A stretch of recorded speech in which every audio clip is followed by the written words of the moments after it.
Vamos a hablar con Andrea Senti, que yo creo que lo tengo ya ahí al otro lado. Andrea, buenos días. Hola, buenos días, Javier. ¿Qué Un tal? ¿Qué placer, tal? un placer Un aquí placer estar con para ustedes. nosotros también tenerte después de aquella vez que estuvimos Ujú. hablando. Bueno, le Sí, tengo que poner un poco en contexto a nuestros oyentes, porque yo conocí a Andrea Senti en una actuación que tuvo con Juan Carlota Coronte, eh, que hacía pues su teatro y tal. Y él y Andrea tocaba un instrumento súper antiguo, yo no lo había visto en mi vida, ¿no? Y recuerdo que estuvimos hablando, ¿cómo se llamaba Andrea? ¿El salterio era? eh, un salterio, sí, Salterio, exacto. instrumento de cuerda. Vamos a poner un poquito de música de fondo, de la música que hace Andrea Sint.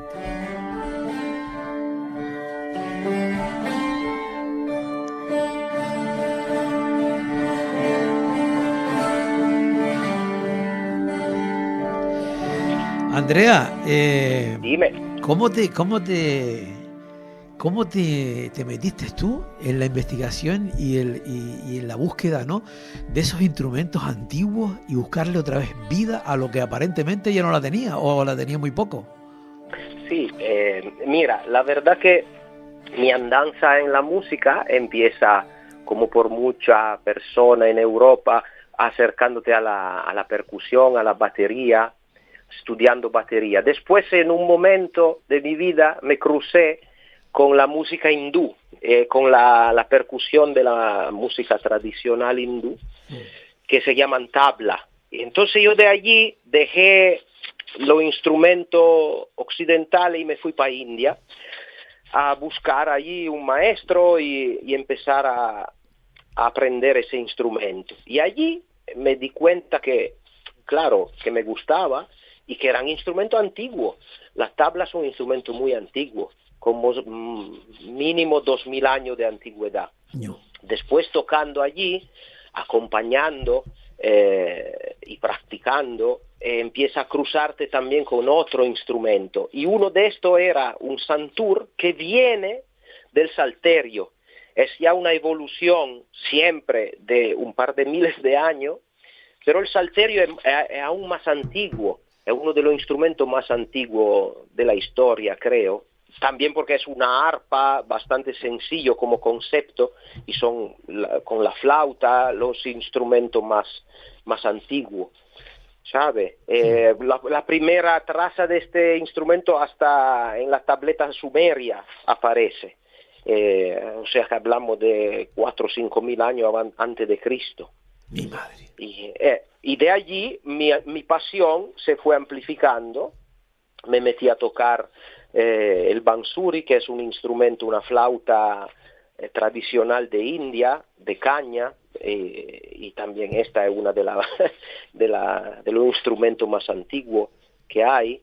Después pasé al canto también, a aprender canto en la India, y nada, empecé todo ese recorrido y me di cuenta que todo lo que toco son instrumentos antiguos, Javier, muy antiguos. Sí, sí, sí. Mira, una cosa, Sí. me acuerdo que la otra vez que estuvimos hablando, y yo siempre me quedé con el tema de poder hablar contigo y que me comentaras cómo tú te llegaste a meter, digamos, para hacer todo eso, introducirte en todo ese mundo. Me imagino que llegaste a vivir el mundo hindú, ¿no? Sus costumbres, sus cosas, ¿no? Claro, claro, claro. ¿Y ¿Cómo me Sí, podrías dime. contar eso un poquito? Bueno, bastante resumido, claro. En Pero, resumida ¿cómo? cuenta, sí, sí, voy a ser breve, lo voy a intentar. Mira, creo que por cómo va el mundo hoy en día, he sido una persona muy, muy afortunada. ¿Por qué? Porque me acerqué a este tipo de tradición musical en un momento donde no había todavía el digital. Entonces, tú para aprender un instrumento hindú tenía que ir a India, no podía hacerlo por internet, después del trabajo, media horita antes de dormir, sino que no había otra opción, sino coger todo, dejar todo lo que estaba haciendo y viajar. Viajar a India significaba en el 99, cuando empecé con la tabla, yo la primera vez en India estuve en el 93, viajando. Después del 99 empecé mi estancia solo en Varanasi, en Benares, lo que es una ciudad, la ciudad sagrada donde pasa el río Gange y donde hay una cultura musical y artística muy importante. Entonces yo ya del 99 me quedaba solamente en Varanasi por meses, ¿no? Y allí es donde tú realmente puedes aprender un instrumento, un oficio como el de la música hindú. No lo puede hacer por internet, ¿sabes? Y entonces ¿Y la cultura, Andrea? ¿Te metiste en su mundo, en su historia? Claro. Tú que eras occidental, tú que eres un occidental allí, ¿cómo era eso? Sí, no, claro, era un poco loco, porque, te digo, era un momento donde hasta no había móviles, había teléfonos que funcionaban 3 horas al día, tenía que coincidir con el fuso horario para poder llamar a tu madre o a tu querido, y allí era una locura, éramos poco europeos mezclados en una población mayoritariamente de hindú. Y yo alquilaba un piso, un cuarto con un cuarto baño, no te creas, y ahí yo me hacía de comer, iba a clase todos los días con otros estudiantes, y era hacer la vida allí, meses, era un poco loco. Sí, pero imprescindible, me viene de decir, imprescindible para... tenían otros, a ver, lo que te quiero decir, tenían otros motivos, otros fundamentos, alejados de lo que era tu vida hasta entonces. O sea, pensaban de otra manera, actuaban de otra forma. ¿Quién? ¿Los hindúes? Sí. Claro, ahí te empapa de otra cultura. Ahí a las 5 de la mañana ya está todo el mundo por la calle haciendo, deshaciendo, y tú empiezas a levantarte temprano, empieza a comer lo que comen ellos. No había mucha tienda que vendieran cosas europeas. Entonces te tenía que empapar de toda su cultura y sus tradiciones. No había otra manera. Hasta el hablar inglés lo manejaban no mucho, algo, pero tú tenías que aprender palabra hindú para poder comunicarte, ¿sabes? Cuando tú compras en el mercado verdura, fruta, aquellos no hablan inglés, hablan hindú. Claro, pero tú en ese caso tienes que aprenderte claro, o con gestos, ¿no? O con gestos, quiero esto, quiero lo otro. Claro. Como italiano eso no me venía mal, porque tú sabes, somos muy gestuales. Mira, italianos. Y te llegas a despojar de todo, porque digamos que la filosofía hindú, la idea que tenemos aquí, que se despoja, no hay mucho material, todo, o sea, llegaste a conectar con eso. Sí, no te creas, ellos tienen su cultura, sus tradiciones ancestrales, su cultura milenaria, ¿no? Ten en cuenta que nosotros hablamos lengua indo-latina. ¿Por qué? Porque la raíz antes del latino viene de India, y de hecho hay raíces de palabras que son parecidas, ¿sabe?, a la nuestra, o sea que son mucho más anteriores a ellos que nosotros como europeos, ¿no? Vienen más ante ellos. Así que claro, hay que meterse. ¿Y estuviste por allí, por lo del río Ganges y todo eso, o no? Claro. Yo mira... Y eso que vemos, que no es alucinante, cuando, en fin, todo lo que ocurre en el río. Sí, claro. Es que al principio te parece todo una locura. Después cuando entra en su dinámica, en su ritmo, empieza a ver también aquello como algo que tiene un sentido, como en el ciclo de la vida. Varanasi es una ciudad sagrada, por eso la gente quiere ir a morir en esta ciudad, porque te garantiza la llegada al nirvana después de las reencarnaciones. Entonces todos los hindúes sueñan con ir a morir y que le quemen el cuerpo en Varanasi. Y tú lo ves allí pasando, ve la tira quemando, y empieza también a entender lo sencillo que es la vida, ¿no? Que nace, muere, vuelve a nacer, vuelve a morir, en un ciclo Qué muy bueno, sencillo. qué bueno. Y al final lo normalizas, es decir, tú, yo te imagino, ¿sabes? Allí, por ejemplo, al principio que eso dice tu que esto es muy loco, ¿no? Pero Sí, hasta que llegas a comprender el tema, ¿no? O sea sí, que, sí. sí, mira, yo terminé, esto no es un vanto, pero yo terminé yéndome a bañar cada mañana al salir el sol, más o menos al amanecer. Yo me Sí. bañaba todos los días en esta agua ¿Qué dices? Ah, sí. sagrada Sí. y bebía algo del agua todos los días. Yo estaba un poco loco, ¿no? Pero lo hacía, yo me lo Qué creía y bueno, aquí Andrea, qué estoy para buena. contarlo. Sí, sí, sí, sí, sí. Me podrían invitar en una universidad de médico para estudiar el caso del por qué estoy vivo. Después de Bueno, hoy, haberme mira, bañado allí. pero escucha, igual resulta que lo que cogiste fue unas defensas, un montón de defensas para todo, ¿no? Yo qué sé. Te lo digo, yo me enfermo poco, gracias a eso, verás. Qué bueno, qué Sí, bueno, qué pero bueno, qué bueno. es como entrar, es necesario, cuando tú quieres aprender algo de una cultura tan Sí. distinta, es necesario meterte, comer lo que comen ellos, entender su religión. Es un esfuerzo que ayuda a la hora después de aprender un oficio, un arte como lo de la música hindú, ¿no? Es necesario, no lo pueden entender solamente estudiando el instrumento en tu casita de Italia o de España, ¿sabes? Es mucho más completo lanzarte en el caldero, como se Claro. dice, ¿no? Ahí Andrea, y tú, empaparte de todo. claro, Andrea, y Dime. tú luego trasladaste, tú tenías la idea, digamos, de aprender eso y luego trasladarlo aquí. ¿Cómo hilvanaste eso de alguna manera? ¿Cómo lo enlazaste después? Hombre, lo enlacé que yo en el 2001 me vine para Canarias. Había estado aquí varias veces, tengo amigos queridos aquí de antes, y en Mm. el 2001 vine y me mudé aquí. Y claro, en estos años yo seguía yendo para India. 3 meses al año yo me iba de aquí a India y volvía.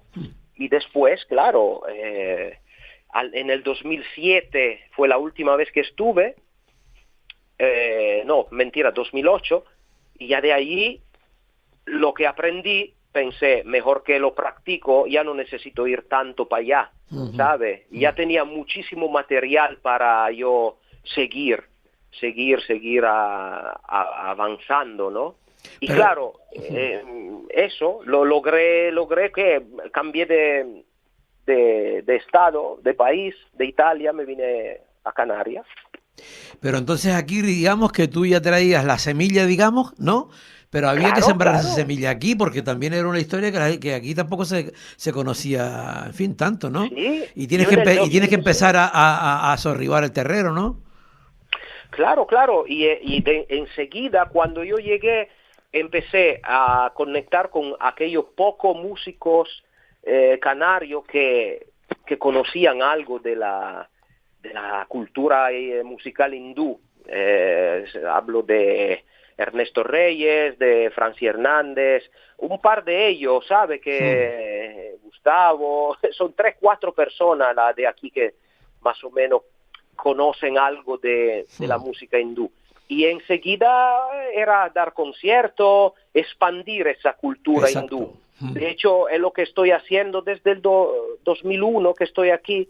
He tocado en un montón de sitios para hindúes, para el cónsul hindú, para fiesta hindú, para conciertos en varios sitios, festivales, y dando cursos, dando talleres. Aquí me gusta decir que yo expando esa tradición en lo pequeño y con toda la humildad del mundo, porque tú sabes, hay artistas muchísimo más arriba, ¿no? Que expanden. Pero yo también, en mi pequeño Bueno, Estoy haciendo eso desde que llegué aquí. algunos están muy arriba y expanden otras cosas. Sí, claro, claro. No sé si lo pillaste. Mira, Sí, sí, sí, sí. claro. Mira, una cosa. Yo creo, también yo te lo digo por experiencia personal, es decir, que yo no había escuchado nunca el tema de tu música y tal. Yo realmente cuando lo escuché por primera vez, vamos, me encantó, a mí me encantó, pero yo Claro. nunca lo había escuchado. Entonces yo creo que tener la oportunidad de escucharte es muy importante, ¿sabes? Porque Sí, abres un montón de campos, es muy interesante. De hecho, esta semana no tienes una, no, sí la tienes, ¿no? sí, sí, sí, Una, el sábado. una, un recital en el que ya habías vendido todas las entradas, ¿no? Sí, sí, sí, parece que la cosa va, Javier, porque Mm. sigo dando este concierto que es siempre más pulido, más bello para escuchar, porque pasamos de un instrumento a otro en una hora. Voy a tocar varios instrumentos, hablar un poquito de ellos, y la gente empieza a recibirlo bien, a hablar bien, y sí, y tenemos ya el aforo completado hace una semana. No es un aforo de muchísimas personas, porque yo suelo tocar en ambiente medio pequeño, también por el tema de la acústica, de la belleza, me gusta tocar en sitio mediamente bello, ¿no? Y evito sala así muy fría y muy grande. Pero sí, lo estamos logrando, estamos llenando el aforo Qué y la bueno, qué gente bueno. sale contentísima. Sí, sí, Diría, sí, sí, claro, es diré, algo diferente, ¿no? es algo Oye, yo creo que diferente. estás diciendo, por ejemplo, ese contacto del actor, o en este caso, el músico con el público, ¿no? En esos espacios cortos que hay, recuerdo, por ejemplo, Mm, algo de teatro también en espacios cortos, realmente ahí, en esos espacios, la historia es diferente, la química es otra, todo es diferente, claro, ¿no? O claro, sea, hay una no todo lo intimidad. amplio, lo grande es lo Mm, grande. No, no, a lo mejor lo sí. pequeño, en lo pequeño está lo grande, ¿no? Ma sì, ojalá yo pudiera tocar en el Adán Martín, pero no es mi historia. Me sentiría quizá fuera de mi lugar. Yo prefiero esa intimidad, esa cercanía con el público, poder hablar también de una experiencia, no solo proponer la música meramente tocada, sino decir dos palabras. Los instrumentos siempre que toco me vienen a preguntar después del qué es esto, pero cómo lo toca, pero dónde aprendí. Entonces lo añadí en mi espectáculo, ¿no? Voy presentando y voy presentándolo ya yo un poco el instrumento que voy a tocar. Y eso, quiera o no, crea una cercanía con el público, algo que me Claro, gusta mucho, pues, ¿no? la Me gente quiere relaja saber. también, ¿sabe? Me Claro, siento claro. más No, tranquilo. y lo pones más en contexto también, porque la gente también necesita Claro, saber, te ve con aquel claro, instrumento rarísimo y dice, pero ¿y esto claro. de dónde sale esto? ¿Cómo? Y si le pones, das ese inicio, ¿verdad? Sí, sí, Abres sí, campo, ¿no? absolutamente cierto. Y siento que el que viene a escucharme sale más satisfecho, ¿no? Mm. Contento de haber pasado una velada con alguien más cercano, ¿sabe? El músico no es un dios que hay que venerarlo, que es una persona como todo lo demás y te digo que ha tenido una suerte a veces de encontrarse en el camino con instrumentos raros, situaciones un poco límite, al límite de la... pero que ¿Tú te al imaginas que final son las que hubiese, se cuentan, ¿no? claro, Al tú te final, imaginas que hubieras hecho otro camino en el mundo musical? O sea, sí, que hubieses claro. hecho otra historia, te ves en otra modalidad, digamos. Sí, mira, yo cuando llegué aquí entré en una compañía de teatro donde estaba Juan Carlos Tacoronte con Elena Ajá, Turbo Teatro. sí. Yo entré de músico, yo allí tocaba la batería, tocaba la percusión más canónica, bongo, congas, cosas así. Gracias a mi bagaje pude también trabajar con instrumentos más occidentales, ¿no? Y claro que me veía me encanta el jazz y tocaba en grupo jazz, y sí, porque siempre una parte, obviamente con el tiempo descubrí toda esa mi pasión por los instrumentos más ancestrales, más de otra cultura sobre todo, me encontré quizá más a gusto, entonces cambié, pero yo sí que he tocado en varias agrupaciones de música occidental también, ¿sabes? Claro. Mira, ya para finalizarte, dentro de tu área, Andrea, ¿hay escuela? ¿Hay gente joven, pibes que les guste, algo así? Sí, oye, ¿sabes qué pasa? Que hoy en día es todo muy superficial.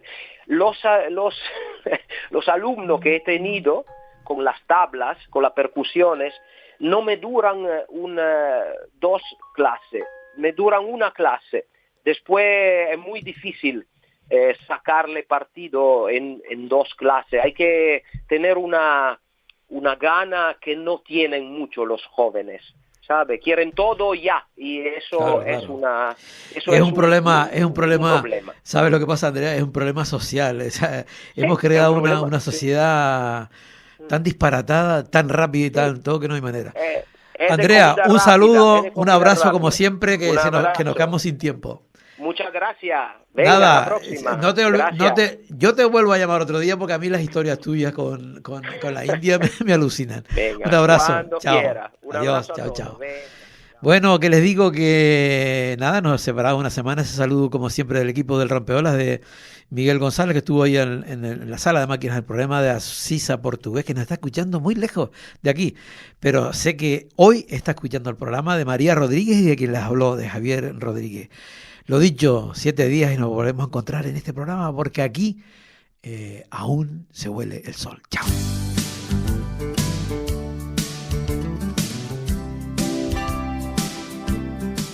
El Rompeolas. Presiento que va a ser el comienzo de una gran amistad.